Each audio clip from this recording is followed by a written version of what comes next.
Namo Buddhaya, Tashi and very good evening. And welcome back to our class. So this is the second session. Last week we talked about the origins of Buddhism and the Four Noble Truths. So my name is Tashi Choedron, and I am your your Dharma guide today, right? So before we do any Dharma practice, listen to Dharma teachings, meditate, etc.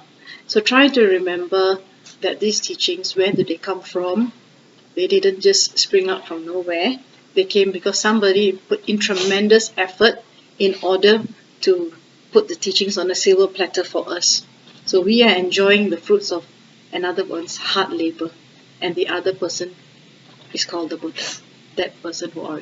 So the Buddha is, like we said the other day, is not the name of a person, it's actually a title of a person who has awakened from the sleep of ignorance. So such people are very rare in this world. And people who come and listen to the teachings are also very rare in this world, like yourselves. So you could easily be in a bar, in a shopping mall, anywhere, but you chose to be here. And this shows that you have good karma and connection to the historical Buddha. Otherwise, even remotely hearing the name of the Buddha is it's very remote chances, yeah. The probability is very, very little. And also to be karmically connected to each other, so that all causes and conditions come into place so that you can be here to listen to the teachings. So this is actually extremely good fortune, and I would like you to rejoice in this good fortune, because not everybody has the good karma. Right? Some of them are, born in realms where they cannot understand the Dharma, but you can. And that is a subject for another day, where we will explore deeply the causes and conditions, that lead to one being born as a human being, and the causes and conditions that lead one to be reborn in different realms of existence. Whether you believe or do not believe, that it doesn't matter, because the Buddha never asks us to simply believe. Buddha made sure that whatever that is being taught by anybody, you must listen, not by accepting it as mere logic, not because the teacher said so, not because it corresponds to your culture, not because of respect for me or for the Buddha, but because in light of your own experience, you try and test it in the laboratory of your mind and you find it to be true. Not because I say it's true. So what I say is immaterial, because until and unless you test it in light of your own experience, nothing I say makes any sense.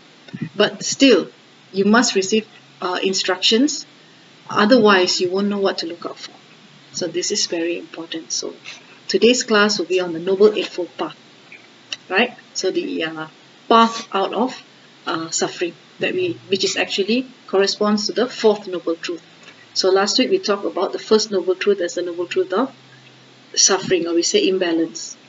And then the noble truth of the second noble truth is the origin of this imbalance, this origin of the so-called suffering, dissatisfactoriness. And then the third noble truth says, like, hang on, there is a way out of this. You're not doomed to be rotting in the samsara forever. And the fourth noble truth states that this is the path. By practice, seek and you shall find. Yeah. Okay, so in line with tradition, so I would like to invite you all to put your palms together and then think of the kindness of the teacher, the historical Buddha Shakyamuni, Siddhartha Gautama Buddha, who expounded his teachings 2,600 years ago, and through an unbroken lineage of teachers, it is now come through me to you. And there is nothing special about me. Please do not misunderstand. I'm just merely a conduit to pass on the teachings from one generation to another. So I have very little virtue, very little understanding, but still the teachings of the Buddha are so profound and so precious and so beneficial that even one word can clear aeons of negative karma. So the specialty doesn't lie in me, The specialty lies in the originator of these teachings, in the teachings, and in the community of practitioners who have realized these teachings. So we will first take refuge in, according to your own spiritual tradition. Yeah, we have people from different spiritual traditions here who are interested in learning the teachings of the Buddha. So Buddhism does not ask anybody to convert. Never. Okay, this is not the point. The point is for you to convert from evil to good, right?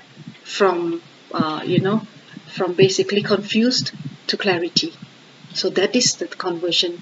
So there is no religious label, and it's open to all of humanity and for all sentient beings. So this is the gift of the Buddha. And now we shall take refuge and generate a good heart that we are going to listen to these teachings for the benefit of all living beings. Namo Guru Be, Namo Buddhaya, Namo Dharmaya, Namo Sanghaya, Namo Guru Be, Namo Buddhaya, Namo Dharmaya, Namo Sanghaya, Namo Guru Be, Namo Buddhaya, Namo Dharmaya, Namo Sanghaya. Tashi Choedron Tashi Choedron Jangchu Bardu Dagni Chap Suchi Dagi Jin Sogi Peshu Namki Drola Pinchir Sangi Druparsho Tashi Choedron Tashi Choedron Jangchu Bardu Dagni Chap Suchi Dagi Jin Sogi Peshu Namki Drola Pinchir Sangi Druparsho Tashi Choedron Tashi Choedron Jangchu Bardu Dagni Chap Suchi Dagi Jin Sogi Peshu Namki Drola Pinchir Sangi Druparsho.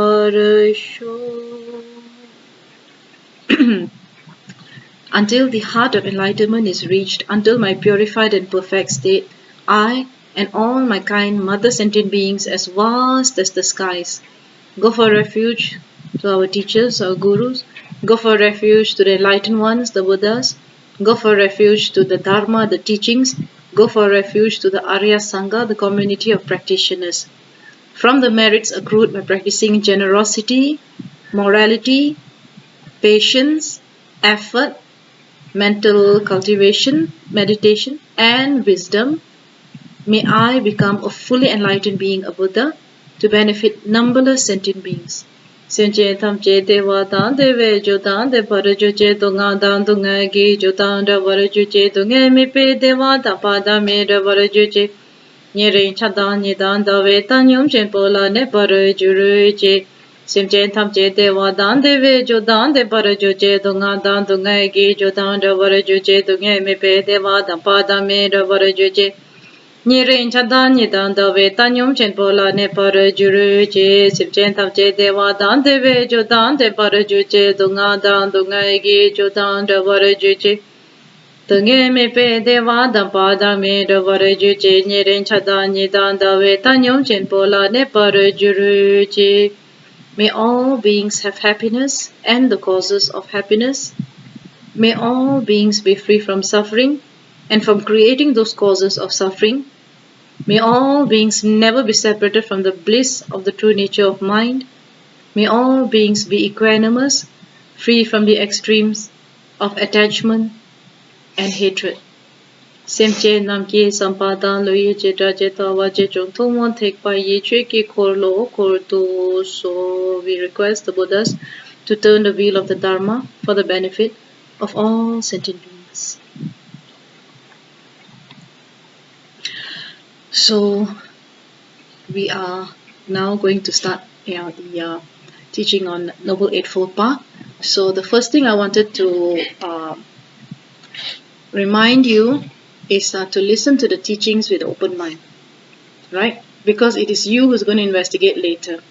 So from the Tibetan Buddhist perspective, in fact this is actually coming from early Buddhism, but I'm using this text called The Words of My Perfect Teacher by Patrul Rinpoche. So here it is said that there are three ways of which you shouldn't listen to the teaching, right?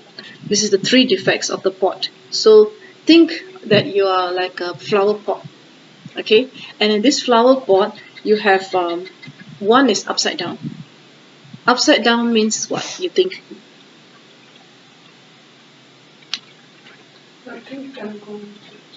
Exactly. So upside down means the person actually like has no interest. It's just, yeah, it just, you know. So basically, no interest, right? But the body is here, but the mind is somewhere else. So that is the defect, yeah. So it's like when you put a pot upside down, so whatever that the liquid that we pour on top, the flower, the water, then it will just be wasted. So the Dharma is like a nectar. So when we pour the Dharma into you, the vessel, the pot, right? It should be retained. It shouldn't leak. It shouldn't just disappear like that, Otherwise, there's not much point in actually pouring the water in the first place, right? So now, that is the first defect. And the second pot is a pot with a hole in it.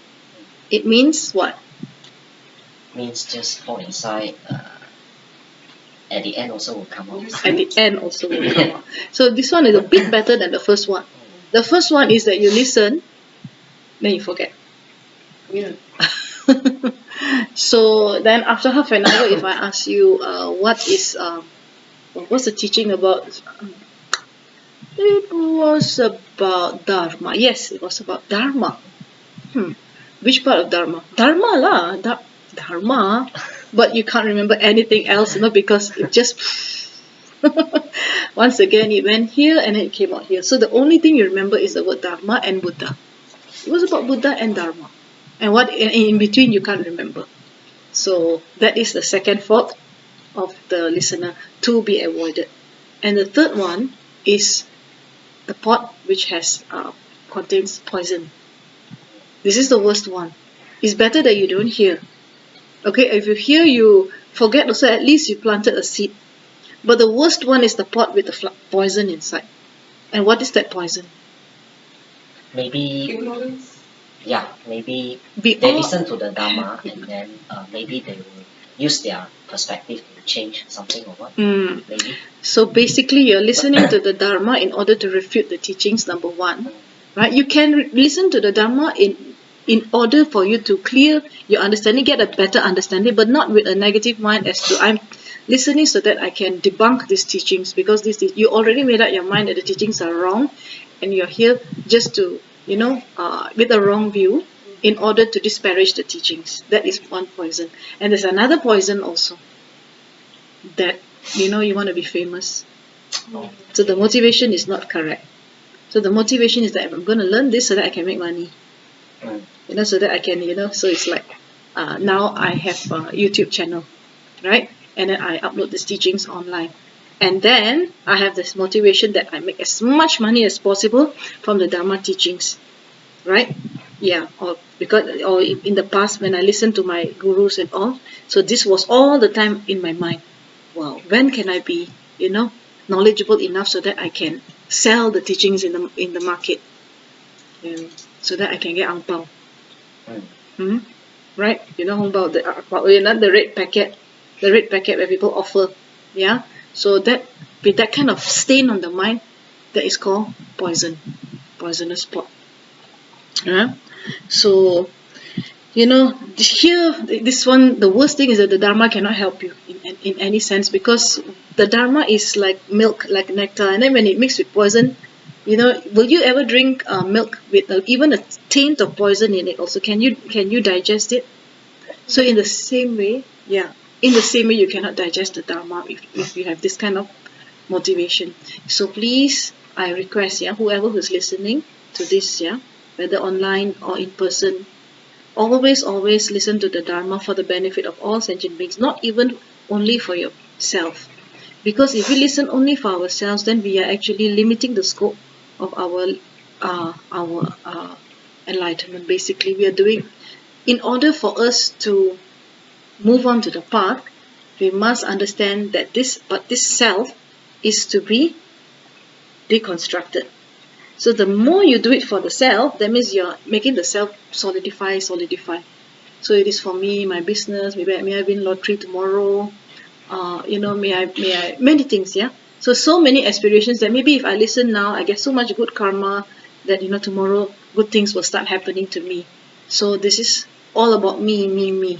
So if you change the narrative and listen and say that it's about all these living beings in this world, so many of them are suffering in the hell realms, in the hungry ghost realms, in the animal realm. You can see so much of suffering, and in the human realm also so much of mental and physical suffering.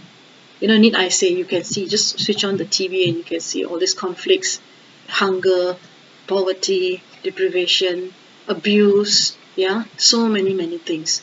And then of course lots of atrocities in the name of religion, misunderstandings, just in families, so much of conflict. The whole world is burning, so if on the surface you don't see the fire. It's just like, do you know what's a pit swamp? A swamp. So, If we in this country has the largest contiguous peat swamp forest, Malaysia, in the remaining one in mainland Asia, and it is located in Pahang, Southeast Pahang. It's about 80,000 hectares. Right, in the past it used to be like 100 over thousand, but over the years since colonialism and all, so we lost a substantial amount of our peat swamp forest, because the colonial rulers and subsequently later on those who took over, and those district officers, basically the state authorities, thought that it was wasteland, until scientific knowledge came to see that peat swamp is like a sponge. You wash your plates, you can you imagine if you wash your plates with something that when you wash, then it doesn't come out the water, it just stays there. It's like, but this one, you can absorb the water. When you put the sponge inside water, the sponge will become big, and then you wash your plate, and then after that you can squeeze it out. When you need, you can squeeze it out. When you need, you can fill it up with water. And there is a natural sponge called the peat swamp forest, and its characteristics is that it has water. When it is very dry, the water will be drained out, right? And then it will serve the people and the animals in the forest and the nearby places. That is nature. That is our wonder of nature. And then during flooding, it will be inundated with water so that the people and the animals won't be drowned by the water. So it was a natural flood mitigation thing, right? So many lives saved because of this peat swamp forest. And then later on, we see these people coming with axes, chainsaws, and then they cut down the peat swamp forest, and then they take the tractor and then they uproot the peat swamp forest. And then what happens to a peat swamp forest is that the water gets drained out. So the characteristic of a peat swamp forest is beautiful. It has water. And once the water is drained out, then it exposes the actual peat that is underneath. So a peat swamp forest is made out of millions of years of carbon matter being fossil, being like basically compressed one after another. So you start with all this, the giant mammoths, dinosaurs, your elephants of the past, all these animals, millions, zillions of years, and then it is this carbon matter is so rich, so that's where you get coal, arang batu, right?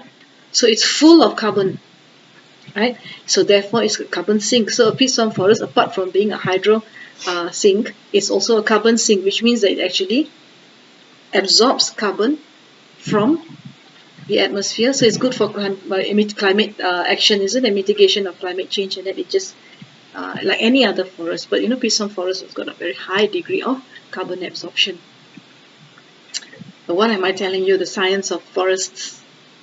What has it got to do with this? So the point is that when you cut the peat swamp forest, you're laying bare the peat, right? And then suddenly the lumberjack smokes, and then puts throws the what they call it, the cigarette butt, and then it lands onto the exposed, now very dry, right? And then what will happen? Fire. Yes. So then you call the bomba, which is what is that called? The fire brigade, right? You call the fire brigade, and then they come, and then you think that it is done. So, but then again, the peat swamp is like that. You can see the thing is smoldering, because the fire is not on the surface. The fire is going down kilometers deep. Thousands of years, millions of years of dinosaur. All these are all how many kilometers into the ground, and it can burn for weeks and months. And if you don't do anything about it, the entire vicinity, the nearby villages, everybody will get burnt.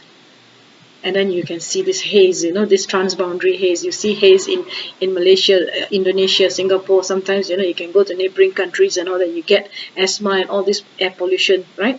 It is because of this. Yeah.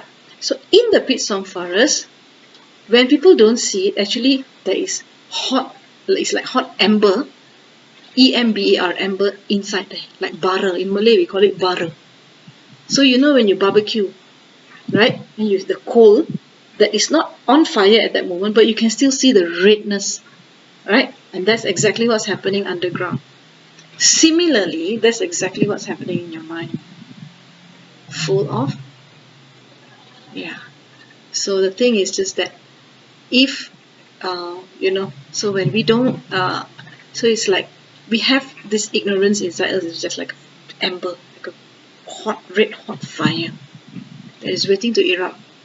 And then the Dharma is like the cool nectar that comes, right? So then it just completely extinguishes the fire, that ember that is there. So even though the person appears calm on the surface, but inside all of us have got that ember. Okay. So understand so far. So far we have established the three ways of not listening. So we have to listen like an upturned pot, which is clear, no poison, no hole, and it is upturned, which means that it's ready to absorb. Bring it on like that, Okay. Can? So you see this, learning the Dharma is not only just come and sit. Anybody can come and sit, even my Baba also can sit. You see? This, so cute, yeah? Yeah. So you can sit and then can basically, plonk and then sprawl, but nothing can go in. That is the point, yeah. So this is the unfortunate circumstance for animals. They listen. So we are planting a seed.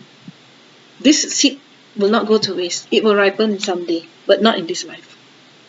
Someday, Baba, because of the conditioning that we have given 17 years with us, one fine day in a future life, should he be reborn as a human being, he will be able to understand the Dharma very easily. Because he doesn't have the faculty for it now. You do. So now we choose, whether we want to live as human beings or we want to live according to our instincts. And what is the instinct? Just going out, chasing after the five senses, and like amber inside here. Yeah. Oops. Precious teachings. The book is going. Yeah. So here I would like to read a passage for you. Yeah. So there was one Indian sage. His name was Padampa Sangye.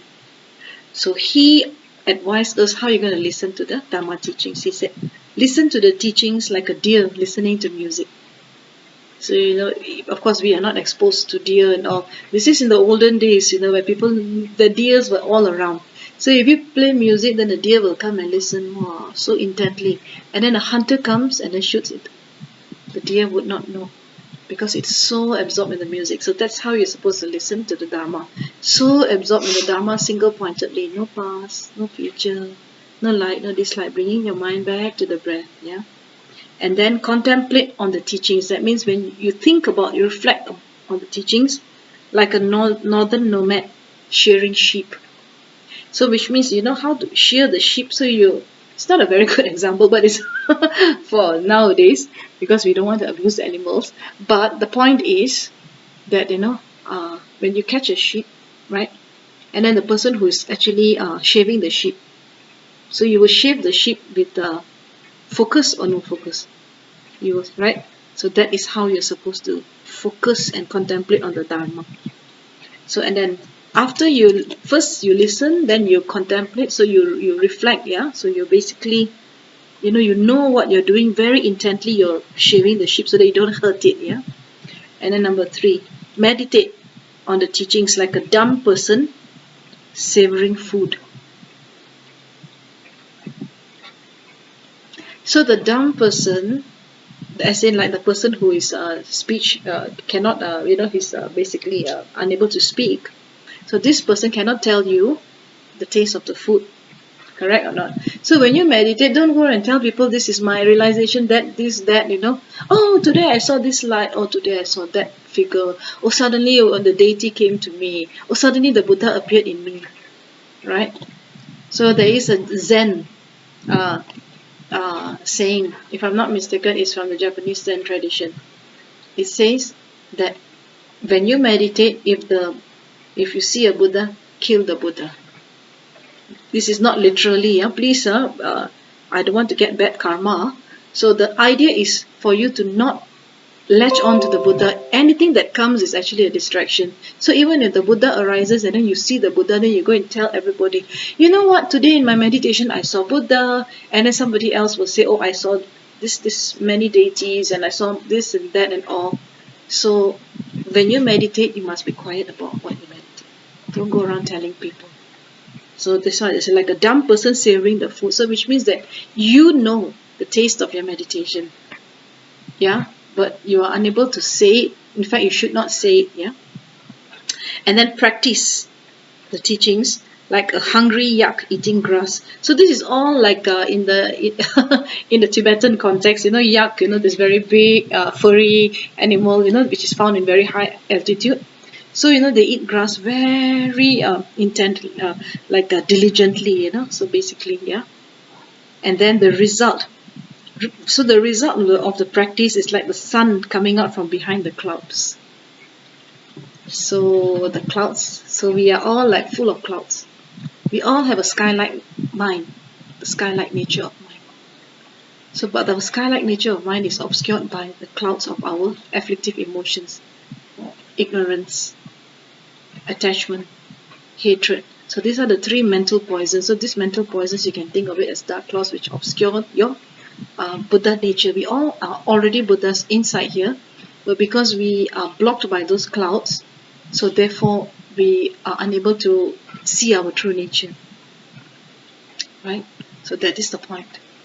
So now, once you learn the teachings, first you have to listen. So the process is like this: you listen to the teachings, and then you reflect on them, and then you meditate on the teachings, and then after that you practice the teachings in your daily life. Everything you do, you've got to, in your waking moment, sleeping, standing, eating, working, talking, anything that you do, you're practicing the teachings. And what is the essence of the practice? Is mindfulness. That means you remember to bring your mind back to doing everything in the present moment, and then whatever teachings that you hear, try to apply them moment to moment in your life. So today, whatever that you learn, so the idea is not to go home and like the pot that is got a hole gone like that, right? So the idea is to retain the teachings in your mind, so you listen. So now the act of listening is happening. At the same time, you can also contemplate while you're listening. And then you meditate on it. When you go home, you meditate on it in your own free time. And then after that, you start practicing it. And practicing it means you are going to practice when you're doing your daily chores, your daily work. So you see the Dharma, there is no separation between meditation or Dharma settings, teaching sessions, and your daily life. It's all integrated. And the bridge that integrates all this is called mindfulness. So that is like the thread that is connecting every single thing, the sitting and everything. There is one invisible thread, and this invisible thread is called mindfulness. So mindfulness means remembering to, the teachings, or remembering to come back to your breath. Moment to moment, you remember something about the Dharma, and of course, you remember to come back to your breath. You remember to come back to your true self. You remember that, to come back to the present moment. That's so in the Buddhist teachings also we call it sutra. Our in Pali language we call it sutta. In Mahayana Buddhism, in Sanskrit we call it sutra. What does sutra mean? In Malay, sutra means what? That thread, that silk, isn't it? So we say the sutra is like the silk, right, in Malay. So we say that if you want to make the songket, which is one of our designs, very beautiful design, so you use the sutra, which is the silk thread. But actually, sutra is also the silk thread. Specialist, the cotton or silk? Yeah, cotton. But in Malay, we specifically refer to it as silk. But in Sanskrit and in Punjabi, of course, Punjabi is also derived from Sanskrit. Hindi also, yeah. So, this sutra actually means thread. That thread. So basically, why the Dharma teachings are called sutra? The ones that the Buddha has spoken, all these Buddha has spoken. So it's like a continuum. So which means that everything is like the beads on my mala. Yeah. So this mala here, so you see this is a thread. Do you see this thread here? Right? And this thread is called sutra. So the Dharma, the Buddha's teachings are like the thread that is binding everything else together. So it is binding what? It is binding the words of the Buddha, and also it is binding the continuity of your mind is also like a sutra. So everything actually falls into place. So there is no separation. Everything is actually connected. So this actually means that everything is connected, interconnected. So it is a sutra. That's all. In the easiest sense of the word. Okay? So sometimes it's very important for us to understand the language behind it. Sometimes we say, that we want to learn the Dharma, but we don't want to learn all these extra words, here and there. But sometimes it's very important to come back to the words that were spoken in order to express the intent. Not that we want to sound smart, but because there is a necessity behind it. Okay, so now, flashback to the time when the Buddha walked to Varanasi. Right? So last week, the Buddha attained enlightenment already. Siddhartha attained enlightenment and then walked for 3 months and then reached Varanasi. And then in Varanasi, he walked a little bit more to the deer park in Rishipatana, which is Rishipatan. And then this, in Pali, we call it Isipatana, the deer park. And then the Buddha met his 5 disciples. The first 5 ascetics who were his companions and then became the first disciples of the Buddha. And they were also the first highly realized beings, the Arhants. So these are the first 5, and also the first Sangha. So many firsts, right? So then the Buddha taught the Dhammacakra Pravatana Sutta.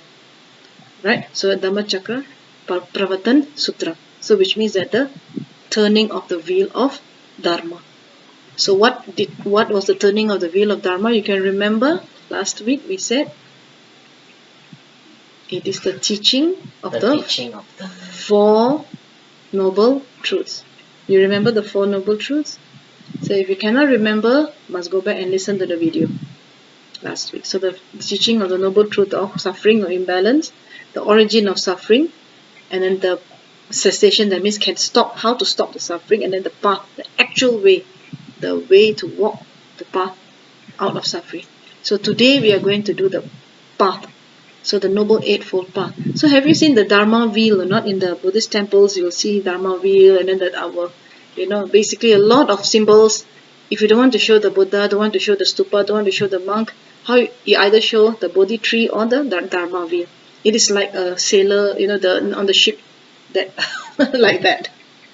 Can you see up there? It looks, the Dharma wheel is like that, right? Okay. So now the Dharma wheel, the Noble Eightfold Path, of course, it's 8, number 8, and number 8 is very auspicious in Chinese, isn't it? Right? So anyway, in Buddhism, we don't really concentrate on whether it's auspicious or not auspicious, because auspiciousness and non-auspiciousness is on the realm of the mind. Correct? So what is auspicious to you may be inauspicious to me. In fact, it has got no consequence because nature is neutral. So we have to really understand that, yeah? So now we are going to talk about the Noble Eightfold Path. So can you please tell me what is the Noble Eightfold Path? Anyone? Anyone who knows? Anyone has ever heard of the Noble Eightfold Path? Yes? Don't kill, Mm-hmm. don't steal. Oh, don't kill, don't steal. Oh no, that one is the Five Precepts, which is inside the Noble Eightfold Path. So, okay, so last week towards the tail end of the class, I mentioned that the Noble Eightfold Path is actually divided into 3. So the first, the foundation is ethics, sila, samadhi and panya. Yeah. So shil, samadhi, pragya. So ethics, and then meditation and wisdom.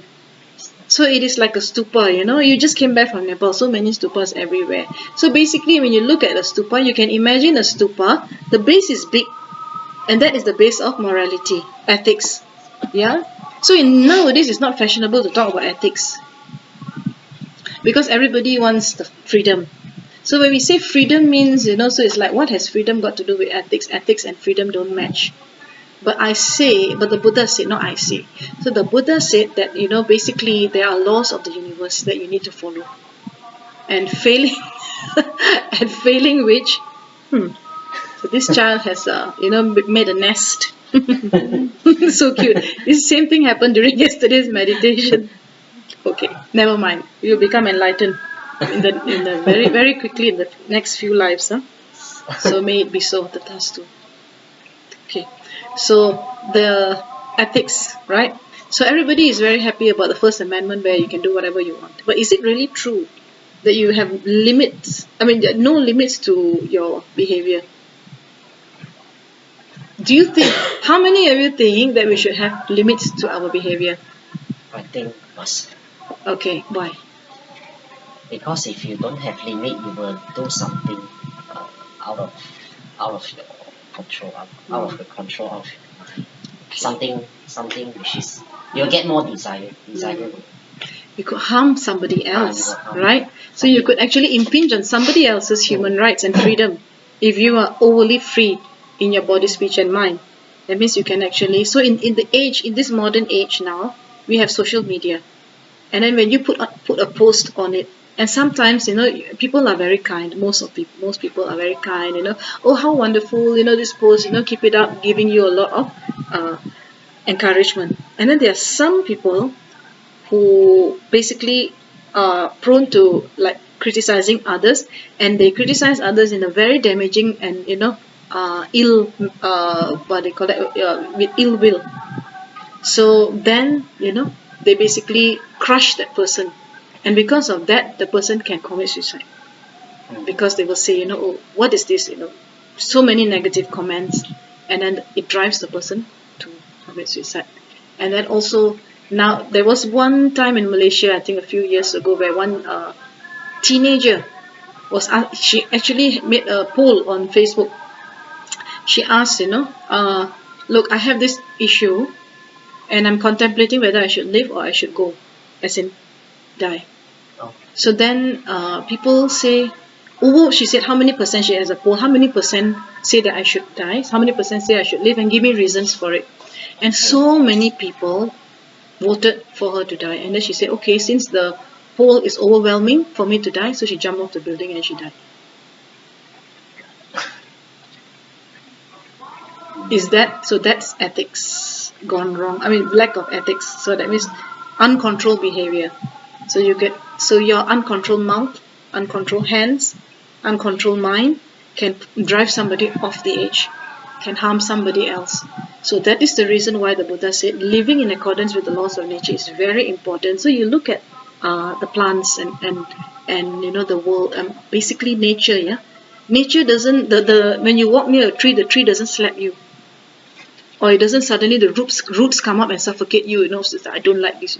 So even if the tree likes you don't like the tree, every day you're going spit on the tree, urinate on the tree, whatever you do, you want to cut the tree will not retaliate. The tree will not extend its roots and suffocate you to death. The tree is neutral. Follow the laws of nature. Basically, you can argue that the tree doesn't have what they call that, the ability to cognize. The tree is not sentient, but you see, there are many other beings in this world also that actually do not harm others. But one of the major ones who harm others are human beings, right? So others work on the basis of instincts because they have the lack of what? Training. But if you train an elephant, for example, an elephant will not trample you. If you train a dog, the dog will not trample you. So basically, if you train the human being will not trample on the rights of other beings. So this is ethics. So this is why we've got to learn ethics, and it's not very fashionable. So nowadays, students pride themselves. I teach in a university. I'm not disparaging any student or anything like that, but it's fashionable to follow rules. It's fashionable to break the rules. Initially, it sounds cool, but at the end of the day, because you're going against the law of the universe, it will come back to you in the form of whatever goes around comes around. So that is the law of karma. So you need to have ethics, because the ethics actually synchronizes with the law of karma, cause and effect. So if you do not keep the ethics, then you risk being actually exposed to the karmic retribution, which is there. It's not that you can, by our behavior of disregarding ethics, it doesn't change the fact that there is karma. That law is there. So now, should we live in accordance with it, or should we live against it? It's just, for example, like you have laws in the country about drugs, right? Not supposed to, deal with them, ingest drugs, and also disseminate, basically traffic it. And if caught, there are punitive laws under section, Penal Code 302, which is the mandatory death sentence in Malaysia, which is death by hanging. So then later on, because of free lifestyle, let's just assume that no one framed you, and the police, everybody is, just doing the work, honestly, and one fine day, somebody who does it get caught. I'm not saying you, as in like the person who does it gets caught. And then if the person is tried in the court of law and then subsequently has to face the punishment, so now, can we ask the question as to whose fault is it? What went wrong? What went wrong? So we have compassion. Of course, I am definitely against such punitive measures. Yeah, I capital punishment is something which I do not advocate, regardless of the severity of the so-called crime. I say that people should be allowed to reform. Just like in the Buddhist story Angulimala, there was one thief, bandit, he was actually a scholar, but because of jealousy, he was so good that his peers got jealous, and because he was the teacher's pet. So one day when the teacher went away for a few months, so then the students and the wife got together and framed this boy and said that this boy had an illicit affair with the teacher's wife, but actually it's not true. So then the teacher came back, and then everybody complained, and including the wife also. And then after that, he was so angry, but he didn't punish this child directly. This student was about in his early 20s lah, late teens, early 20s. So he made a very evil plot. He sent this boy to kill 1,000 people. When you kill 1,000 people and then you come back, then I will, give you further teachings. So which means that you have got to redeem yourself by killing 1,000 people. So he went. on a killing spree. He was the brightest boy. He studied in Takshashila University. And Takshashila University is the most famous ancient university teaching philosophy in Sanskrit and other major languages. Yeah, so it had Buddhist philosophy, but initially it had Brahmanistic philosophy and many other philosophies of great world philosophies. Yeah, the great civilizations of the world. So can you imagine how learned this boy was? And then one fine day, after killing so many people, the story tradition says that there's one more to actually complete, and he was supposed to kill his mother. And at that time, the Buddha, through his divine eye, saw that he was going to commit a very heavy sin. To kill one's parents is actually the worst. We call it one of the heinous crimes. Yeah, killing father, killing mother, killing the Buddha, wounding an arahant, a realized being, and also causing schism. That means like we in the Dharma centers and all in the Sangha and all, always got somebody trying to break each other. It's very heavy negative karma, right? Very heavy. So please, any one of you, please, yeah, the Sangha, monastic Sangha, to cause a schism is bad enough. Yeah, I mean to cause a schism in the Dharma centers among non-monastics is bad enough. If you cause a schism involving monastics, it's even worse. So this is not me. This is the Buddha's teaching. Yeah, I'm just actually the postman, right? Right. So then the Buddha came and stopped through the story where Angulimala was walking, and then the Buddha was in front, and then the Buddha was like he kept on walking towards the Buddha, and the Buddha never. He always seemed to be further away. So then, out of exasperation and tiredness, Angulimala said, "Stop!" Because this person seemed never to stop. No matter how fast he ran, the Buddha was always in front of him. So he said, "Stop." And the Buddha stopped, and then the Buddha turned around, and then he said, "Yes." He said, "I told you to stop. Why didn't you stop?" He said, "I've already stopped. I've stopped for a long time." And he said, "What do you mean? I don't understand."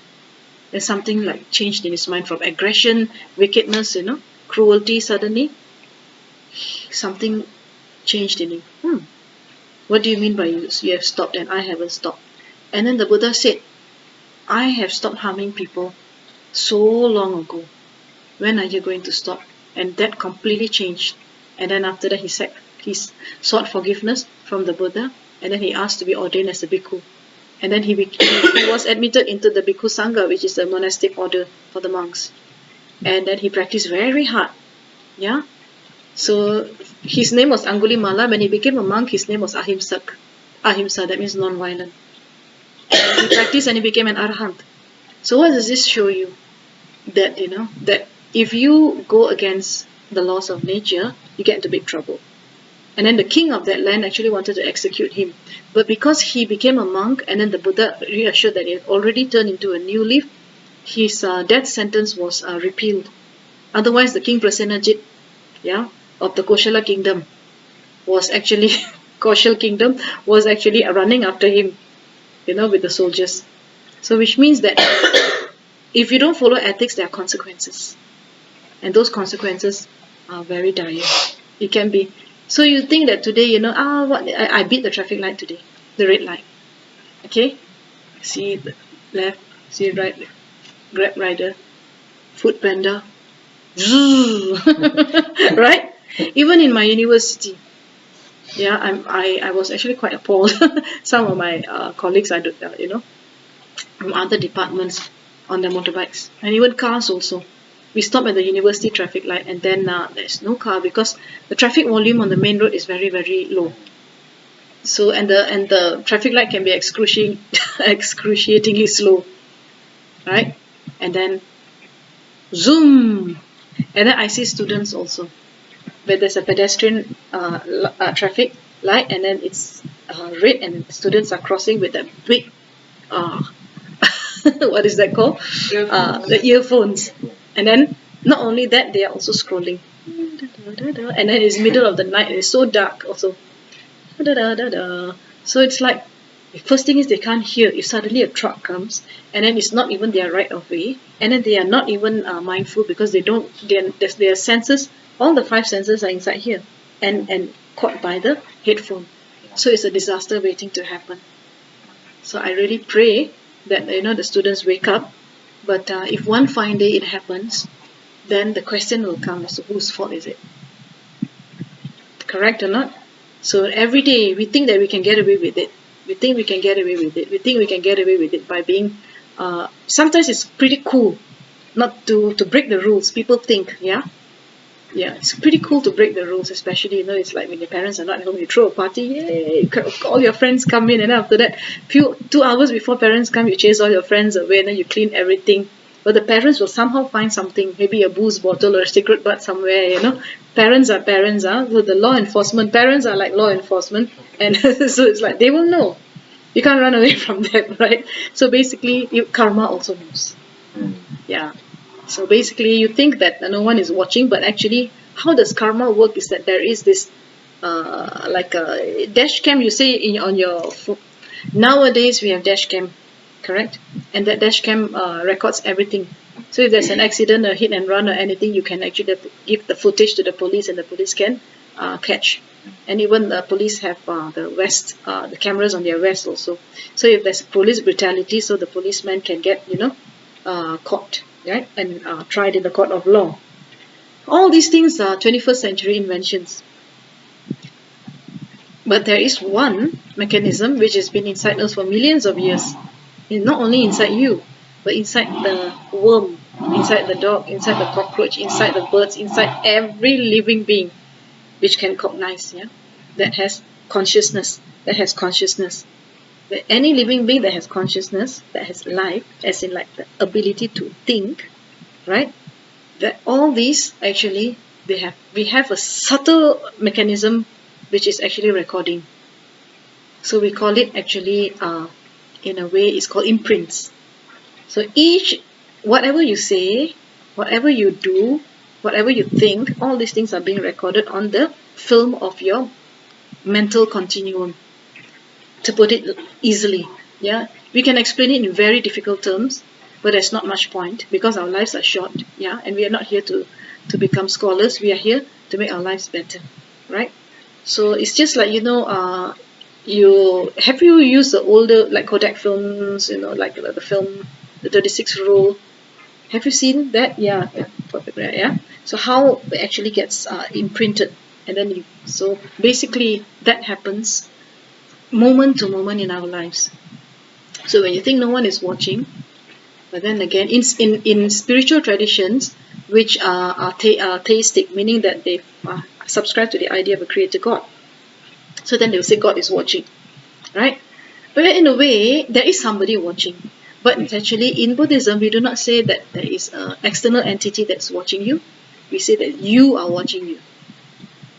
How frightening it is. So you think, that you are breaking the law. Cool, So it's like I get booze, But basically, there is a mechanism inside, and what goes around comes around. So you overdrink, So it's like, okay, I can drink neat. Then at the end of the day, you get liver cirrhosis.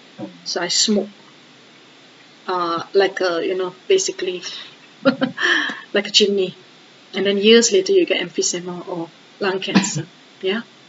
So now, and then later on, when all these come back to us, it's too late for us to reflect on what happened. Correct? Because it already happened. So when is the time to reflect on our actions? No. Exactly. Right? So we can't blame anybody else. At that time, we start blaming God. It's like, God's like, I never told you to smoke. I mean, if those of us who subscribe to the idea of a creator God, so we have to think like this, So it's like basically the rules are there, laid out. So you follow them, you're good. You don't follow them, can't help you. So in that way, but Buddhism goes that extra mile to tell you that all these things are actually happening at the level of your mind. So we have a gross mind, we have a subtle mind, and we have a most subtle mind, right? So the recording is in the form of imprints, and the imprints is called bakchak in Tibetan, it's called sanskara in Pali, sanskar in Sanskrit, and this is part of the 5 aggregates, so which we will learn in another class, and that is like constantly, like being embedded. So it's like, for example, if somebody shoots the wall in conflict areas, so you see that the wall will always be, unless you tear down the wall, the bullet hole, the bullet, what is that called? Help me, somebody. The what they call it, nishan क्या कहते हैं हम? The where the bullet appeared on the, so where the place was shot, that part there, that scar. On human beings we call it scar. What you call it on the Bullet wall? hole. The hole. Yes, the hole. Thank you so much. So the bullet hole in the wall. So basically it will stay there, isn't it? Yes. Right? Because you already shot. Right? So unless you tear down the wall or you put cement inside there, so it's the same. Like we already shot our consciousness with all these bullets. So it's going to stay unless we Repair. We can we repair to a certain extent, but we cannot get rid. Once karma is done, it cannot go away. So that is the thing. So that is another class we will teach about karma. But the thing is that I'm not trying to scare you like eternal damnation or something like that. But you see, in the Buddha said very simple. We are responsible for our own happiness, and we are completely responsible for our own suffering.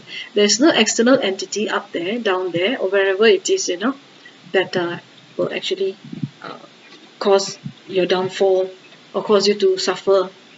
It's all done.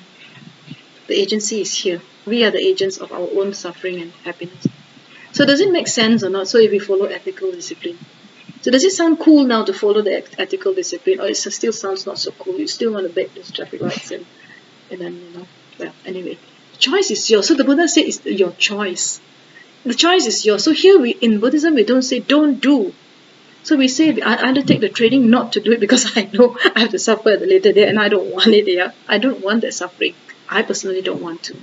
Yeah. So you see, because repeatedly doing that action of breaking the traffic light, one fine day, and I've read this many times in the newspapers, that because it has become a mental habit, one fine day when when it has become second nature to you, you no longer care to look right and left, and that's the day a big truck will come, and you don't realize it, and poof, and that's the end. First time you do, second time you do, you're still looking. Third time you do it, but after doing it like 20, 30, 100 times, it becomes second nature to you. It no longer matters. So you just go, and that's the day that because it was an accident waiting to happen. Right? So when you cut queues, basically everything in this world that we do unmindfully. So that's why I say that the teachings of the Buddha, if we really want to summarize all the teachings of the Buddha, it all comes back to thank you. Mindfulness, right? Mindfulness. So here, let me talk to you about the first. So the first is ethics, right? So now we will look at ethics in the form of, okay, right. So basically, training in ethical discipline. Let me just get rid of the sound. Okay. So if we train in ethical discipline, what will happen is that we are actually purifying our conduct and also livelihood, yeah. And if we don't have that ethical discipline, then there's no way on earth that we can meditate. Who likes to meditate, or who would like to learn how to meditate, or who already meditates? Right? Yeah. So when you meditate, sometimes is it always very clear, or sometimes there's a blockage? Sometimes, mostly, and then like some distraction. Suddenly, so those distractions are one aspect, okay, but there's another underlying aspect which is related to your imprints, is the blockage. So there's a blockage like a tunnel that suddenly like a mountain that collapsed and then blocked the tunnel. So you cannot see, you can only see the stones, you cannot see the light at the end of the tunnel. No matter how hard you try, you see that stones have blocked the tunnel, right? So why is it like that? So why is it like that?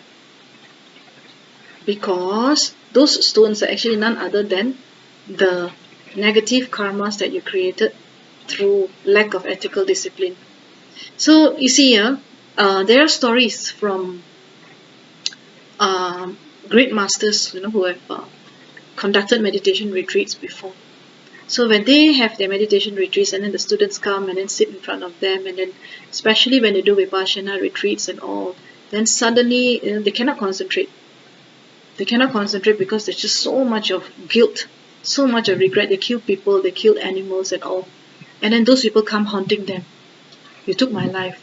You took my life. But actually, there's no such ghost. The ghost is here in the form of guilt. And then the animals start coming.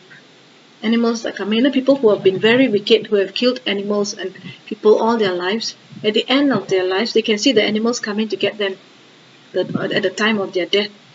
So in the same way, meditation is like a mini coming back to yourself, like coming back to your own reality, like a mini death. Death of what? Death of the five senses. Meditation is actually at the moment you are stopping the fixation on the five senses, the outwardness, by coming inside. So in a way, it's death, isn't it? So you're dying because physical death means that all the five senses shut down. And then lastly, the breath shuts down.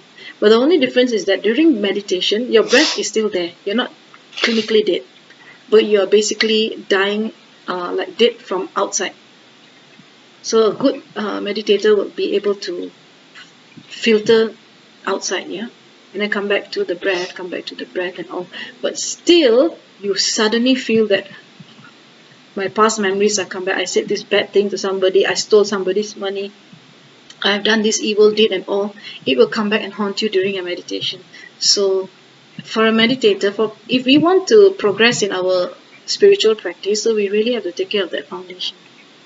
Otherwise, we will have regret, remorse, guilt, fear. And then those great masters, they have reported that some of their students started grunting like pigs. Like that. Oh. Yes, and then they started going on all fours and around the meditation hall. So it's like so it's in a way it's a safe space, nothing for us to judge about. But they can see they are completely tormented by what they have done in this life and past lives. So it's actually quite scary. So it really goes to show, it's actually one proof, praman, that actually the mind is recording. Otherwise, where is it coming from? Where is it coming from? Suddenly you start thinking about this, you start thinking about that. Then maybe a few lifetimes ago you killed something and then it comes back. So in order for you to be able to progress to the meditation stage, so it's like ethics, samadhi. Samadhi means meditation stage. You need to have good ethics. Otherwise you'll always be plagued by fear of this, guilt of that, so you cannot progress. So ethics is fun. Yeah. So it's a sound basis for the development of what is that called? Concentration. So desire, aversion, ignorance, and the karma created thereby are non-virtues. All sufferings come from non-virtue, as do the lower realms. So this is actually from the great Tibetan master Gampopa in his precious jewel garland. So Buddhist morality, yeah. So we call the morality people don't want to hear, because it sounds very restrictive. Like people in this 21st century, we are free. The last thing we want to be is conservative, traditional, right? And you don't need to be conservative and traditional. You just need to understand the science and the law behind it, and then work with it. Okay? It's not about you not supposed to do something. It's about you making a choice, I better not, because this is how the universe works. And a smart person will know how to work with the universe, right? So here, we say that there are three aspects. So one is Kamavada, which is the moral order. You don't have to remember all this, but some people on the internet might want to listen to this, yeah? So the second is Kriya-vada. Kriya means, the efficacy of what we think, talk, and act, the acts, yeah? And then Virya-vada, the theory of free will, which promotes individual effort in spiritual practice. So number one, the Kamavada refers to certain actions are considered as wholesome and unwholesome. Unwholesome means akusala in Pali. So sometimes you need to know these terms because sometimes when you read some books and all, you might come across these terms. Akusala is unwholesome and kusala is wholesome. Kushal, akushal, right? So the Kriya-vada is a recognition of the efficacy of moral acts. So whatever you do through your body, and speech and mind, whatever you think, whatever you say, and whatever you do has consequences. So it is at the three levels: the level of thinking, the level of speech, and the level of action, physical action. So some philosophies, some lineages in this world, spiritual traditions say do not talk about the mind, do not talk about the speech, when they talk about just what is that called, just your bodily actions. So the Jain tradition of India, which is about the same time as the Buddha's dispensations of the Buddha, his contemporary was Mahavira.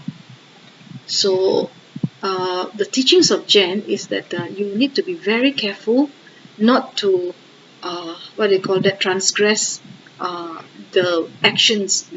So there are laws related to actions.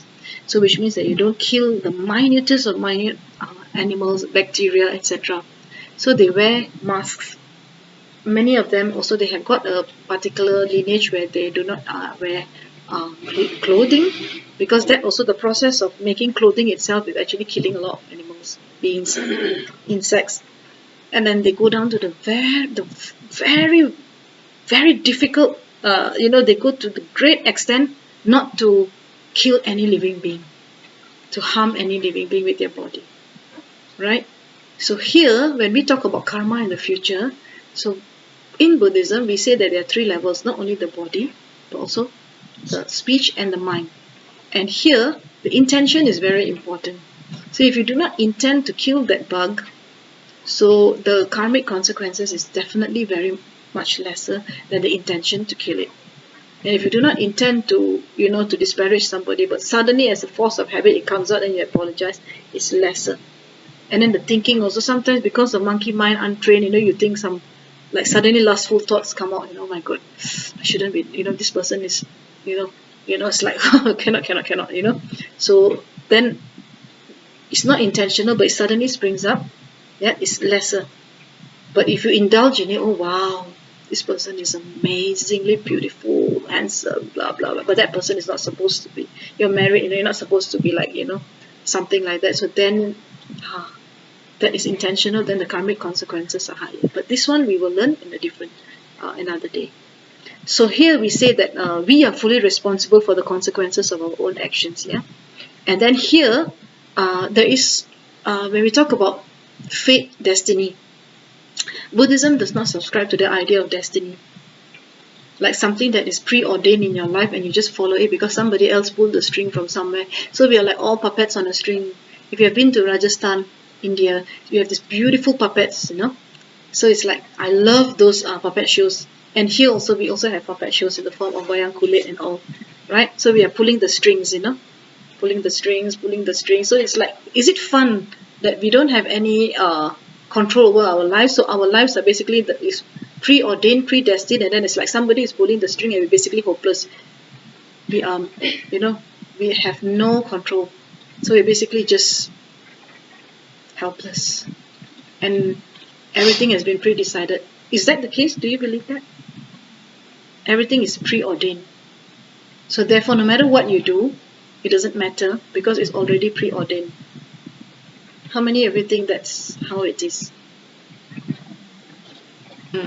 So that's why when we talk about the teachings of the Buddha, we usually refrain from using the word fate, F-A-T-E, and destiny.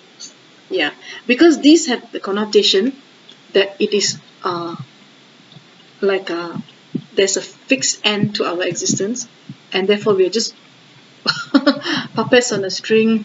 When the time comes, we die. When the time comes, we speak. When the time comes, we work. When the time comes, we sleep. So everything is preordained. So it's like basically we have no agency whatsoever. But the teachings of the Buddha said that every living being has an agency, and please wake up and reclaim your agency.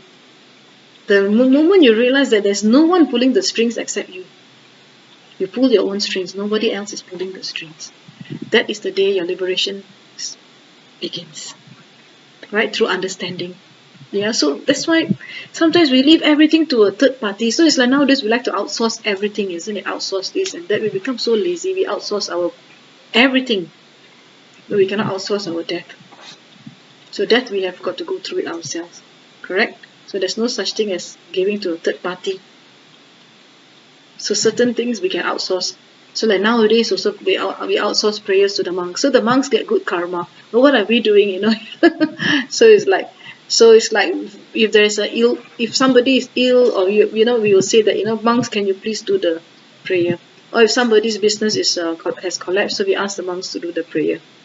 But then the monks' business will become better because you are giving the business to the monks. They are becoming richer, you are becoming poorer because of ignorance. So basically, you can't outsource this because the agency is with you. You are the one who's responsible for your happiness, and you are the one who's responsible for your suffering. Right? So Viryavada pertains to recognition that importance of individual effort. So if you don't make the effort, and then you rely on some celestial beings, so you every day put some joss sticks, and then you say, okay, may the devas help me, and also I just relax, I don't, the food will somehow come, my life will become better, I'll get a good husband, a good wife without effort. Ultimately I'll come out of samsara through prayers only. By praying for my salvation, that I will come out from this cycle of births and deaths, is the greatest fallacy. So the Buddha said that, what a waste. You have this human body, but you wasted it by giving agency to another third party, and that third party laugh all the way to the bank, and you become poor and miserable, in the end die without having accomplished anything. Am I making myself? So here, okay, so in the Dhammapada, verse 176, yeah. So the Buddha said that you yourself must strive. The Buddhas only point the way. So the Buddha is not like somebody you pray to, So I mean, yes, you can seek inspiration and all, but I know many people pray to the Buddha to save me from this and save me from that and all. That is not actually the point. You can seek inspiration and the Buddha is a friend. Basically the enlightened energy is that you take refuge in the Buddha because the Buddha can protect you if you follow ethical discipline. If you don't follow ethical discipline, the Buddha cannot protect you. So basically that's the point. Yeah. So if you are in line with that wave, with that law of the karma, with the law of Dharma, so only then you open the doors for the Buddhas to be able to actually, protect you. Otherwise, you are creating your own suffering. How can the Buddhas protect you when you yourself are going the opposite direction, right? So, and then in the past in India, religions in India use the word punya and papa. Punya means what? Good deeds. Good deeds, very good. And papa means, Sin. sins. Yes. So here, in order to teach the concept of morality, but the Buddha found it a little bit distasteful. He said that it's not very helpful to say sin and virtue. It sounds very absolute, it's very heavy, and people use that to punish people. So there is a story also. It's just it's like once there was a lady who was I don't know, she was chased out of a house, blamed that she was unchasteful or something like that, unchaste, and all, and then the whole village started throwing stones at her. So then after that, the saint came and then he said, then they say, why are you not throwing stones? He said, well, first thing is, those who, what they call that, throw the first stone should be if you throw the first stone, if you have not, if you have not committed any sin, then go and throw the stone. So then after that, all the stones fell down from the hands of the people. So which means that you throw the stone, carry on, if you have no sin, you throw. So you see, sin means it's very easy to put the sin on somebody else. This person is an adulteress, temptress, and all these things. So this saint came and said that, who has no sin, then you please throw. But if you think that you have done some sin, then you don't throw. So then the sin itself is so heavy that it's like as if it's like it defines you, So it becomes, and then it's like virtue, sin, and it becomes, it's like it makes a person, it's so concretized in the mind of the person that you are damned as a sinner. That is the reason why the Buddha didn't use the word sin, because then you have got a million good qualities. You do that one unwholesome act, and that sin becomes you. So this is the unchaste woman, for example, when she has taken care of a whole family for years and years, somebody suddenly says that she is unchaste and she becomes a sinner, and then the person who has dealt with drugs, whole life he has done good deeds, little bit of mistake, then that person becomes a sinner, a convict, a drug addict. So these labels get put on. So Buddha said that nobody is absolutely good, absolutely bad. So we cannot put those labels on top of people. So this is the reason why the Buddha never used pap and punya. So because punya has the connotation of getting a reward, and pap has the connotation of damnation. You get what I mean? So sin, papa, is rooted in fear and judging. And then the punya is rooted in greed. That means you are basically asking, for reward. So the Buddha said that, well, sorry to say, the equation doesn't quite work that way, as to you do good deeds, you get reward in the heavenly realms, or you do bad deeds and then you get, damnation in the deepest dungeons of hell. It doesn't quite work that way, right? And that too for only one sin. No. So that's why the Buddha said it's better to use the word wholesome and unwholesome deeds. So unwholesome, wholesome, then the person doesn't become. Have you ever heard of the person like Karma? Dr. Karma is unwholesome. You will say Dr. Karma is a sinner, but you don't use the word unwholesome, isn't it? Basically, correct? So that's why the Buddha said that please don't use the word sinner, papa, and punya. Punya greedy for the reward, and papa want to punish and basically just throw people away, segregate people away, and that's how we are, isn't it? So punya and papa are two opposites of dichotomy, like and dislike, happiness, unhappiness, all these things. It's like two complete ends. So kushala, akushala, it's in a way it's dualistic, but it's just dualistic just to show what is good and what is not so good. That's it. So it doesn't mean you're a sinner. If you do something not so good, you're not a sinner. And if you do something good, it doesn't mean you're a saint. So, yeah. So this is very, very important, right? So now, so what else? So what is wholesome? So the Buddha said that there are three moralities related to the body. So number one is immoralities, for example, unwholesome, killing. Then the second one is stealing, and the third one is sexual misconduct. So killing living beings is unwholesome. Taking what is not given is unwholesome. Misconduct in sensual pleasures is unwholesome. Okay, that is the three of the body. And then the speech is, number one is lying. Yeah, so false speech is unwholesome. Malicious speech, that means you're slandering other people, is unwholesome. Harsh speech, scolding people like crazy, who will like you if you keep on scolding people? Is it nice? Your face turns ugly, you become so.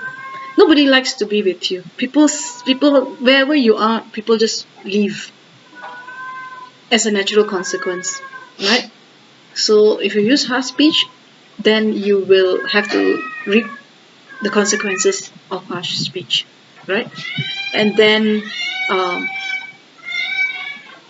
also gossiping. So we are very prone to gossiping. We love a good gossip, isn't it? But gossiping is also unwholesome, right? Remember that. And then there are three of the mind. The one is called covetousness. That means it's like you're jealous when somebody gets something. Like you're jealous if somebody gets a promotion. You're jealous if somebody gets married. You're jealous if the neighbors get a big car. You're jealous of everything. So that is covetousness. So that kind of mind is unwholesome. That thought. And the number 9, actually, it is ill will. That means you have no good heart for anybody. You see, the moment you have a filter, a black filter, where everybody you see is bad. So in Tibetan Buddhism, we have a way of training you to see everything as Buddha. So it is amazing, yeah. So that one will come later, right? So you must understand that our minds, you see, if you see a stranger, I bet you almost all the time you think that that person is not good. Even if you know that person also, let's say a neighbor or a friend, you will always have this barrier. And you always will be suspicious of people. You're not open. You do not see, not you, we, myself included, we do not see the good in others. But actually everybody has Buddha nature. But the moment people come to us because of cultural conditioning, we always label them as already bad, lazy, all sorts of things, right? So whatever labels that we put on others is actually a reflection of our own mind. If our mind is pure, we will see everybody as pure. Regardless of their actions, we will see them as pure. But because 90% of our time we have ill will, that means we actually really always see the bad side of other people. Yeah, so that's why we never open our hearts to other people. We can't, because we're full of stink. So it's like this rotten stink garbage called ill will, stinking to the bone with so many flies, constantly permeating this rotten, bad, what they call it, foul stench of ill will. That is the reason why we cannot stand other people. We are averse to strangers and cannot stand our own family member. Even within the family also, we can never see any family member as good as Buddha. We are always very quick to find the fault, but we are never, quick to say a thanks or appreciate. Isn't it correct or not? And that's where the conflicts happen. So you see, morality is very important, and it's rooted in ill will. And ill will is such a powerful thing that if left unchecked, it can become a demon. It can devour you. It can devour others. Right? So there was this story from my teacher. It's actually coming from these ancient Buddhist texts also actually. It's actually once there was a monster that visited a kingdom. So this monster actually was actually not very big, it was like maybe like our size. So he went into the kingdom, and then it started what they call that. He went into the kingdom, and it was very dirty and smelly, and also he went to the king's palace, and then after that it was dirty, smelly, and then very bad, obnoxious, bad behavior, and then people started scolding, getting angry with it. So with each anger generated by the king's guards, and then all the way to the courtesans, the king's what they call that, ministers, and finally the king. Each negative thought, the monster became bigger and bigger and bigger and bigger and bigger and bigger. So until it became so frightening that they didn't know what to do. Then they had to call a very wise person. And then that wise person said, oh gosh, this is really a problem. This one became so big now. When it was manageable, people didn't know how to deal with it with kindness. And they dealt with this demon, the anger-eating demon, with anger. So the demon is an anger-eating one. So what does it feed on? It feeds on anger. And then it went to the correct place where everybody gave it anger, and it became bigger and bigger and bigger, and so healthy and so big, towering. Yeah. So then one wise person came and then told everybody, now you've got to sing praises, you've got to say good things about this person, and then have loving kindness towards this. So then with each kind word, oh, you're so kind, you're so good, you're so beautiful, and then loving kindness, we care for your well-being and all. Slowly, this anger-eating monster became smaller. And then the whole, what they call, all the subjects in that kingdom radiated loving kindness and compassion. Eventually, it disappeared. It's actually just a teaching story. It's not real. Do you get what I mean? The teaching story. And that anger-eating monster is inside you, and that is called ill will. So each time you feed ill will with the thought that this person no good, that person no good, or I am not good, you ill will towards yourself, I'm not beautiful, I'm not, basically I'm worthless, like this. All these things you feed, I'm not good enough, I'm not accomplished, I'm not successful, I'm this, I am that. So then the anger-eating monster becomes bigger and bigger and uncontrollable. And then so what can be done? That one we have to do loving kindness. You change the narrative, yeah. So then the last one is wrong views. right? So wrong views, we will have another day where we will talk about the wrong views under the Noble Eightfold Path. We've got so many things to say, but today we talk about ethical discipline. So ethical discipline, so you have got your right speech. So the right speech is we talked about the you must not lie. It's not because thou shall not lie. We undertake the training not to lie because then people will start lying to us. We become the object of cheat. So you go and lie to other people a lot, then you have that vibes, that energy of lies surrounding you, that imprint. And then it takes a con man to see that and come and con you. So then you become, then all this, the age of scamming, so you get scammed.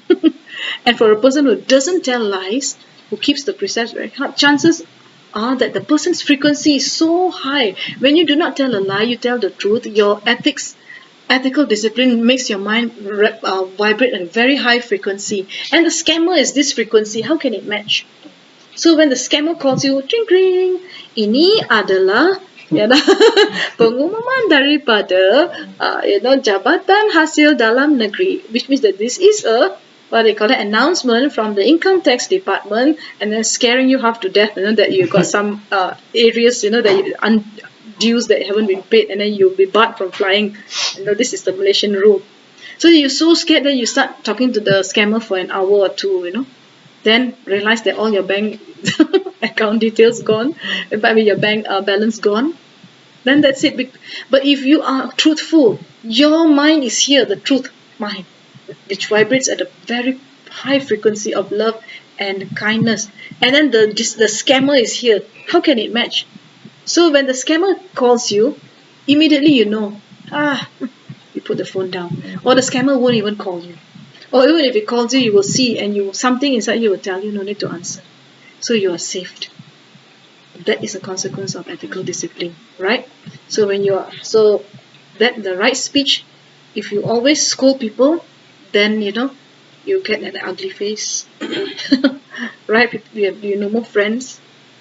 People don't want to hang out with you, and then if you gossip, then you will be the object of gossip also. So it's like what goes around comes around. You talk bad about other people, you will be slandered by others. So it's a natural consequence. And then idle talk. The fourth one is just wasting your time talking nonsense, right? So better, So then that one, the karmic consequences is that you become dull. You just do not have this. Your thinking ability diminishes. Your clarity of mind. Because you're all the time talking and talking nonsense. So how to remedy wrong speech? So the first part, is right speech. Tell the truth, right? And then what? Speak kindly about other people. So in this world, everybody has faults. I have a fault. You have a fault. Everybody has a fault. But are we going to see the people's fault? Or are we going to try to look at the people's kindness, some good quality? So my teacher last time, he said that there was this monastery, where it was already finished, everything was already done, but there was this one brick, out of haste, and then because it was the end of the day or weekend or some long holiday where the people left that brick unpainted. You can see that brick there. Everything else painted and cemented very nicely. This one somehow or other, it's just a story that the brick is left there. So there were 1,000 bricks, and then this one brick was a little bit like broken like that out of the 1,000 bricks. And then the person came, the chief monk invited people to come and see the new monastery, the sponsors and all. And then everybody saw, they straight away went to that one brick because that one brick had a crack. Isn't that how we think? So it's like a person is so beautiful, has got Buddha nature sitting in front of me, but I will focus on your pimple. I'll focus on whatever not dressing if it doesn't conform to my expectation, then I will criticize your dressing, I'll criticize your pimple, I'll criticize you, and then you get so bad, that I just don't want to stop, because once you start, you're on a roll, man. But it's very difficult to give a compliment and kindness to other people. But once you want to damage somebody, it's like we can kill them with our mind. Our mind just becomes so super indulging in bashing, right? But that's not only the mind. We go and gossip some more about other people. So, and then we slander other people. So we start change the narrative by being kind to other people, speaking kindly about them. So this is one of the 37 practices of the Bodhisattva. So in this text here, Tibetan text by Ngulchu Tokmet, 37 practices of the Bodhisattva. So it is said that even if people have a legion of slander, you have to speak good deeds, good kindly about the person who slanders you even also, because everybody has got good qualities. So we say that dictators don't have good qualities, but they have compassion for their own children. They have kindness. They will be kind to somebody. They cannot be 100% bad. Surely they will have compassion for them. So always train your mind to look at something good in others, right? So that is number 2. So number 3 is this gossiping. So how to stop gossiping? So we have got to basically start chanting mantras or something, reading the sutras, so don't indulge in the gossip. And then also don't indulge in idle talk. So that is right speech. And then the right action. So right action is actually very important. So right action, so we actually have got the 5 precepts that you all have in Buddhism. So we have this right action: do not kill, do not steal, do not take what is not given to you, and do not what. So we undertake the precept not to engage in sexual misconduct. Now, can you imagine if somebody comes and kills you? How fun is that? So in the Dhammapada, they said that if you are if you're not careful, somebody come. So it's like everybody fears the rod. So therefore, do not kill and do not cause to kill, right? Because if somebody comes and kills you, you will beg for your life 100%. Nobody wants to die. Everybody wants to live, and this is not even the animals. So nobody wants to die. Everybody wants to live, right? So this is the thing. Second one is do not take what is not given. So it's very important. So imagine if you have the habit of stealing, embezzling money. So nowadays we have very high level stealing. No more stealing in people's houses. That is very old fashioned and also very primitive. Yeah. So now we have got scamming. Basically swindling, many things. Yeah. So hacking, so many phishing, all these different things. Yeah. So, but that is actually parents never taught the children, or probably the children never listened to the parents, yeah, or maybe never understood that actually stealing, taking something that doesn't belong to you, is called stealing, and that is very unwholesome karma. And then there's another one here where we have sexual misconduct, where we frolic with people who are basically not our meant to be our partners. Like for example, pedophiles, when pounce on children, rapists, abusers, yeah, and also basically people who cheat in relationships and all. So imagine one fine day, now if we are indulging, then suddenly somebody comes and takes our spouse also. So once we have repented, so for example, like we have realized, okay, then I come back to my spouse, then next thing after a few years, then our spouse gets taken by somebody else. So it's like basically that's how the way it works, yeah. The world works like this.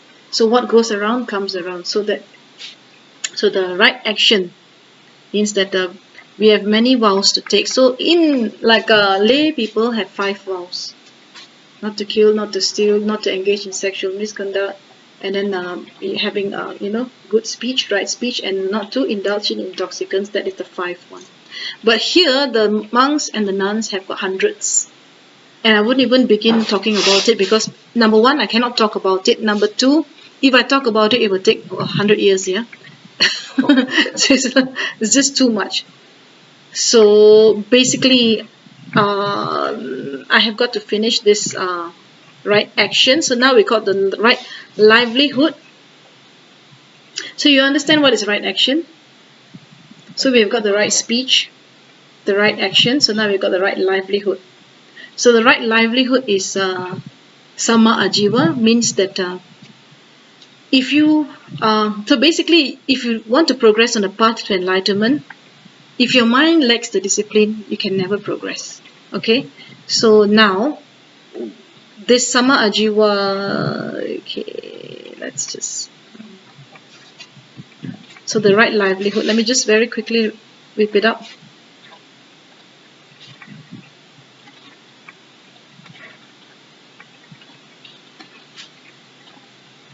Hmm.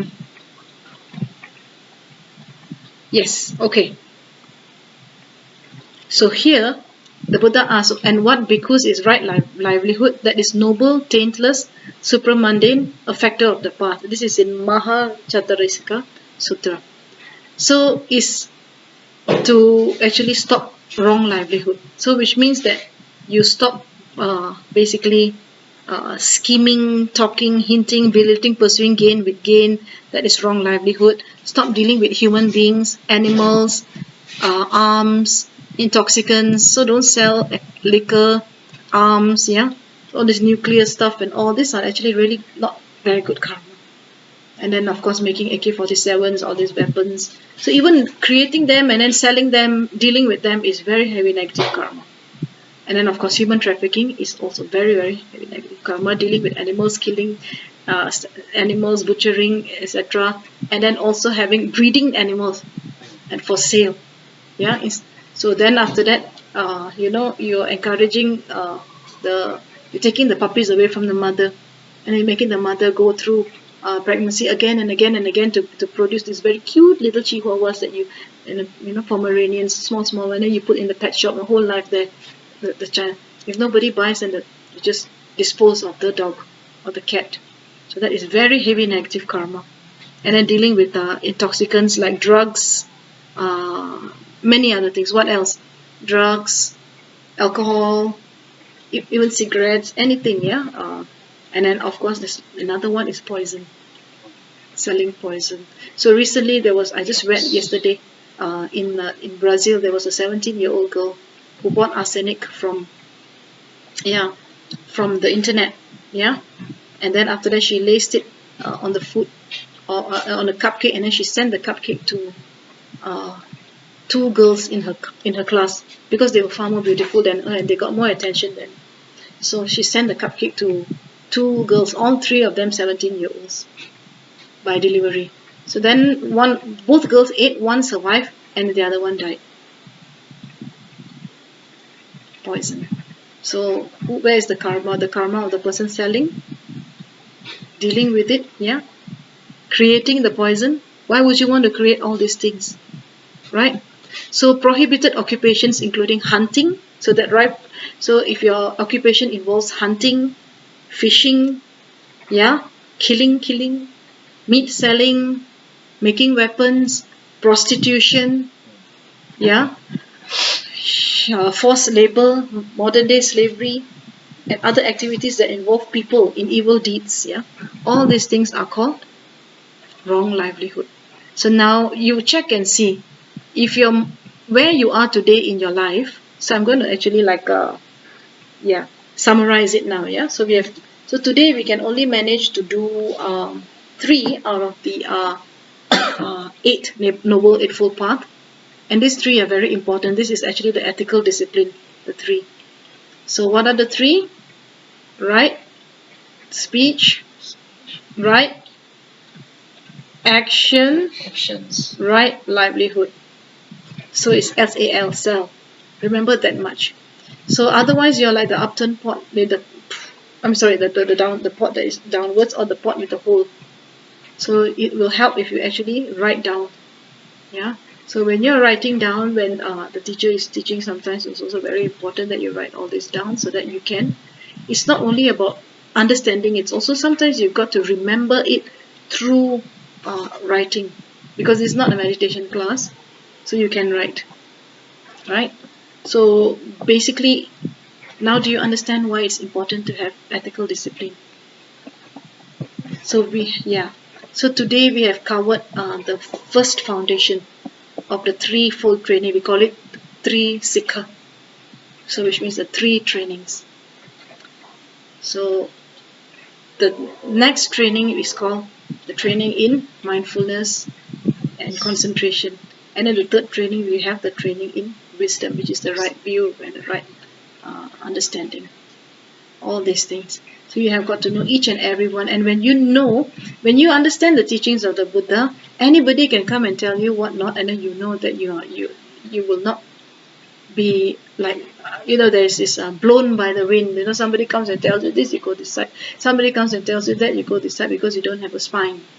So when you so basically when you learn the teachings of the Buddha, yeah, so you get some sort of understanding as to how the way the world works, because the Buddha did not study the scriptures and then tell you. The Buddha, of course, he studied when he was young, but his enlightenment came from observing nature, not because some celestial being came and then something like that. With due respect to spiritual traditions, yes, but in the case of the Buddha, no spiritual attainments came from external sources, celestial beings, etc. It is through hard work and observing phenomena, nature, what is already here.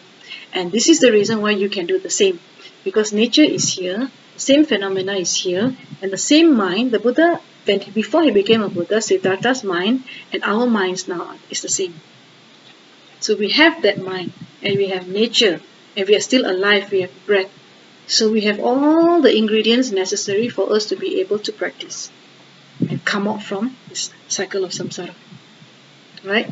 So without having to dial 999 to the celestial realms up there, excuse me, I'm stuck, help me. Then they're like, okay, if I help you, you got to kill a goat.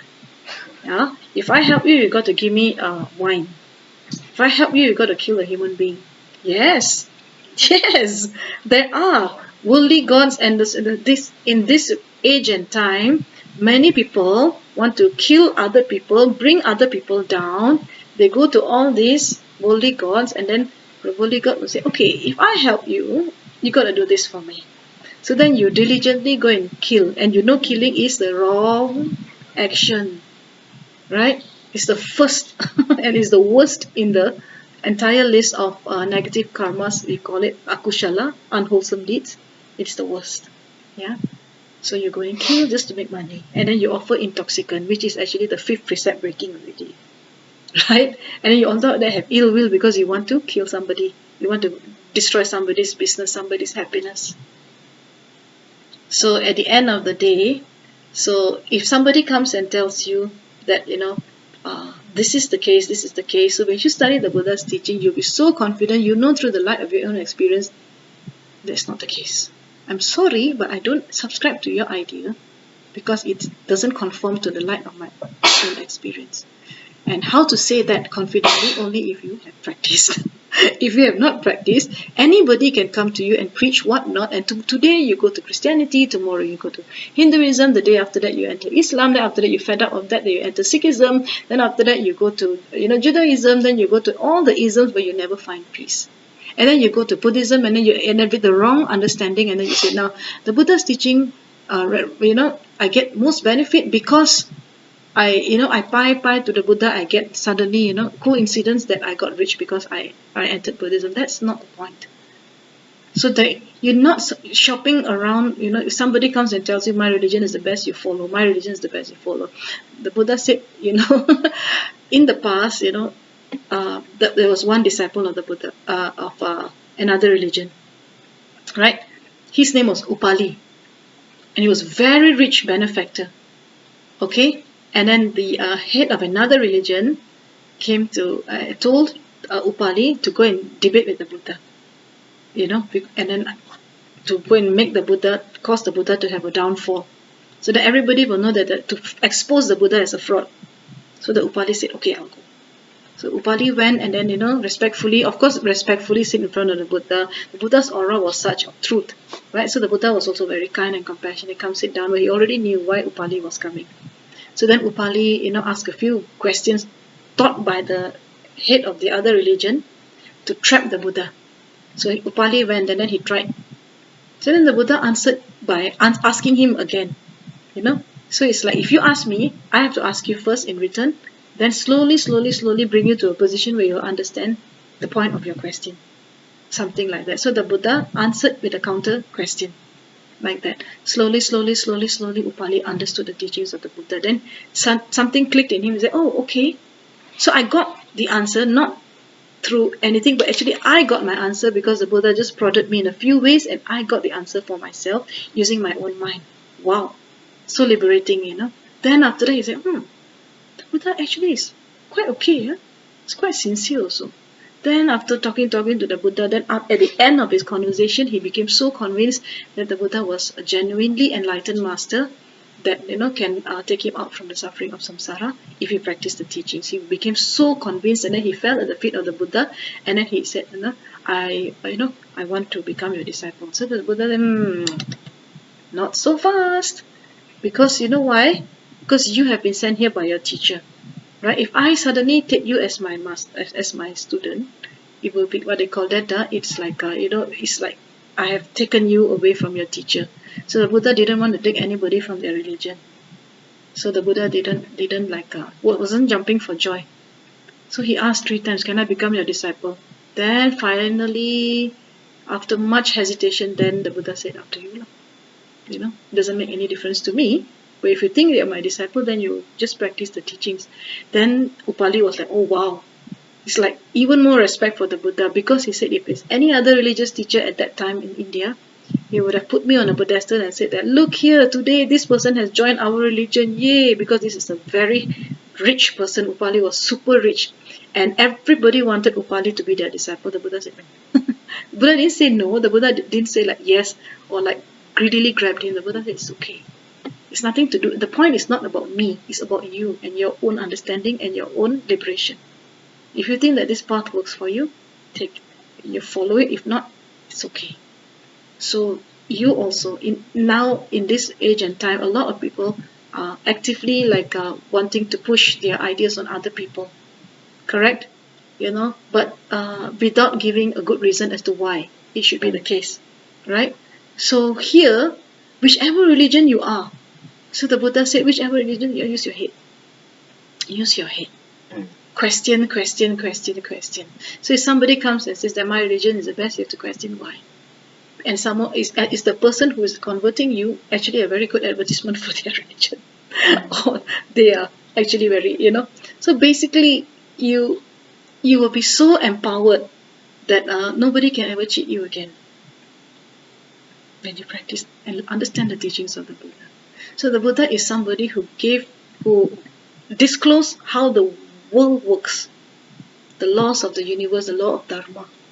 And then after that, ask you to practice and see whether it accords. If you follow the law of Dharma, whether you get any, experiential, like any experience, And if you do, then you can say that yes, this is the case.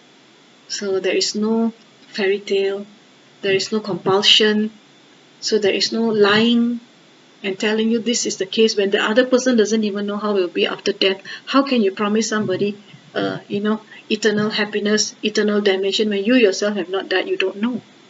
So what you don't know, you don't teach. Correct or not? Isn't it? So you can't make false advertisement just because you want to increase the numbers of the people in your religion. So Buddhism will probably be, maybe will have very few people in the world in the future, right? Because it's not interested in gaining followers. That's not why the Buddha taught. The Buddha just wanted to teach people suffering and the end of suffering. At the end of the day, the summary of the Buddha's teaching is avoid evil, do good, and purify the mind. This is the teachings of the Buddha. It's nothing to do with religion and coming in and becoming my disciple. Nothing of that sort. So in this case, even if today you take the teachings, you learn the teachings of the Buddha, tomorrow you go to a church and learn catechism, is perfectly fine. Third day you go and then you learn from another religious teacher, is perfectly fine. The Buddha won't get angry and say, now I will punish you because you left. The Buddha said it's inconsequential because it was never about the Buddha. It was always about you and the freedom of choice and your understanding, whether you can understand what the reality of your own self and phenomena. And if you feel that going to the church brings you peace, by all means go. If you think that going to the mosque brings you peace, by all means go. If you think that going into the deep forest brings you peace, by all means go. If you think that you get the best answers from whichever house of worship, whichever spiritual tradition, by all means go. But most importantly, whatever it is, you must always have a questioning mind. And if it doesn't conform with your experience, then you've got to dig deeper and try to understand why. So this is a summary of the teaching of the Buddha. And then also I summarize today our teaching, the teaching on the ethical discipline, right speech, right action, right livelihood. So now you reflect on your livelihood and you see if your livelihood falls under any of the wrong livelihoods. So you don't have to like straight away stop going to work tomorrow or stop doing whatever you're doing right now. So it is something that you can aspire, you make in your mind a wish that now I am not in a position to change because I have to feed my family. But in the future, in the near future, I hope, through causes and conditions, I make a deep aspiration that, if you are dealing with alms or you're running a butcher shop and all, no judgment, no judgment. So Buddhism doesn't judge you as a bad person, a sinner, no. So try to understand and then change your occupation slowly as causes and conditions. So it's not like people come and burn your shop, say you're a sinner. No. Or nobody burns you at the stake and accuses you of being a witch. Nothing of that sort.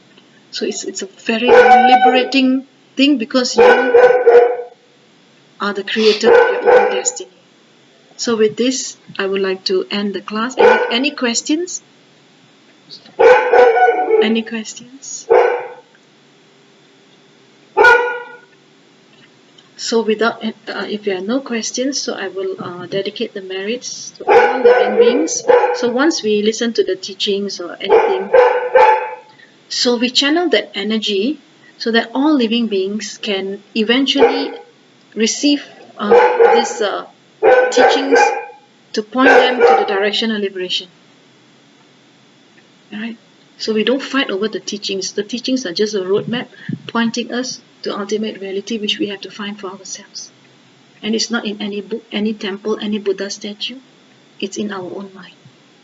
Sunam di tamje zepa ni thupni ni pe dranam pamje ni ke ga na chi balap trupa ye zipe zole drova risho jampe pavo jitara kepada kuntu zampo de yang de jin de da kungi jeso da muje ke wa de da tamje rabdu du son je pe ge wa tamje ge ngo wa ga la choto nga pa de da ge we chawa de kun chan zampo je rabdu ngo wa re ge ke wa kuntu yang da la ma dan rame che ke pala lo je Sada lamji yunte rabzo ne doje changi go panyo to sho sange ko so nye pe jin lab dan chinye minjuru de pe jin lab dan Gedwen mi je din pe jin la ke je tarango wa mo lam dro pa ro sho pa de sa ve la ma ri po je da gi che bo pe me de shu ka tren che pe go ne je so te ko so to ge ngo ro sa du sho pa de la me nam para thar pa la Keche samya lokta mi ke shi je le par thobe me ge la me je la sem la ju parisho nama ko kham jang la solwa de choto ko che ring la solwa de trile da shinge la solwa de la ma da wa me par jinge lo cha sa wa da che jin sha pa da je su yi ran ku shin so wa yi ge wa jun je da ge je sa pa tham che zo pe jan chu je ngo wo Chachu semcho rinpoche ma ke pa nam ke jurje. Ke pa nyam pa me pa yang go ne gondu pe war sho. Tunye ta wa rinpoche ma ke pa nam ke jurje. Ke pa nyam pa me pa yang go ne gondu pe war sho. Vimye ta wa rinpoche ma ke pa nam ke jurje. Ke pa nyam pa me pa yang go ne gondu pe war sho. Chupa tse me rinpoche. Ma ke pa nam ke juru je ke pa nyam pa me pa yang go ne gondo pe war sho. May all beings be happy. May all beings be happy. May all beings be happy. Sabbe sattva bhavantu sukhita. So you may rest.